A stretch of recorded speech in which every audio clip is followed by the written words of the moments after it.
សូមជូនអ្នកផលចំពោះទៅដល់មេត្តាបិតាគុណគ្រូពជាយាចាគុណញាតិកា7សន្តានជីដូនជីតារស់នៅក្ដីណាលោកចាចែកឋានសូមជូនអ្នកផលគុណសពតាមកានសូមសុខសាន្តសានអរថានអរទ្រង់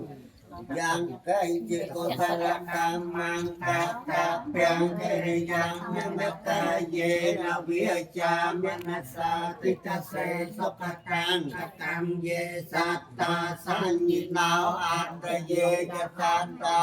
សញ្ញិណោកតាំងបញ្ញបលាំងមយាងសាពេភិភិបវន្តតេយេតាំងកតាំងសវិតិតាំងតណាំងបញ្ញបលាំងមយាយេចតាតនជាអនន្តទេវកាន្តវានិវេតយមសាពេលោកកម្មយេសត្តាជីវន្តា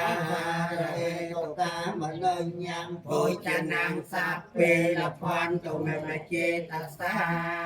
ទេសត្វទាំងឡាយចំពោះដែលដល់ហើយនៅសេចក្តីទុកសូមឲ្យជាសត្វបាត់សេចក្តីទុកទាំងដែលដល់ហើយនៅភ័យសូមឲ្យជាសត្វបាត់ភ័យទៅដែលដល់ហើយនៅសេចក្តីសោកសូមឲ្យជាសត្វបាត់សេចក្តីសោ